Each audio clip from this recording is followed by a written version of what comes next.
जळगावच्या पाळधी तरतोद महामार्गावर विचित्र अपघात झालाय। 4 ते 5 वाहनं एकमेकांना धडकली। अपघातग्रस्त कंटेनरला चुकवत असतानाच ही वाहनं एकमेकांना धडकली आणि हा अपघात झाला। यामध्ये सर्व वाहनांचा चक्काचूर झालाय, तसंच जखमी आहेत त्यांना रुग्णालयात उपचारासाठी दाखल केलेलं आहे।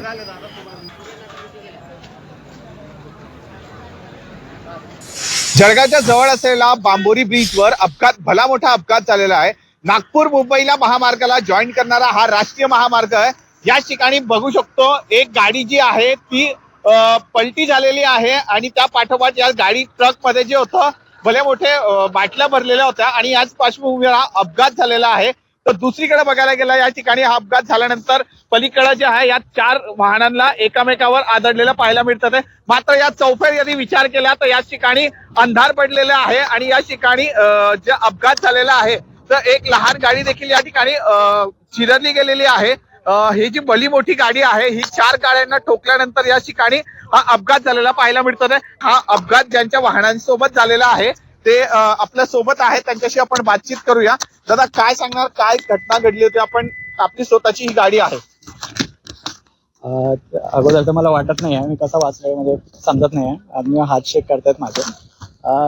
काय झालं की साईडने ऍक्सिडेंट झाल्यामुळे ना हा जो रोड आहे हा पूर्ण ब्लॉक झालेला होता आणि ट्रॅफिक डायव्हर्ट केलेला होता।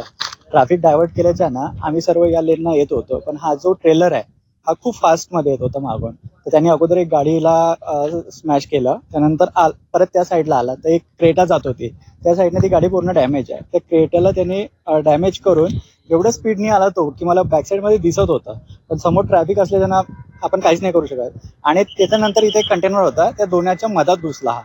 तर बिलकुल एवढं म्हणजे तो एवढ्या फास्ट मध्ये होता की क्रेटाला 3 गाड्यांना मागून स्मॅश करून तो मधात घुसला।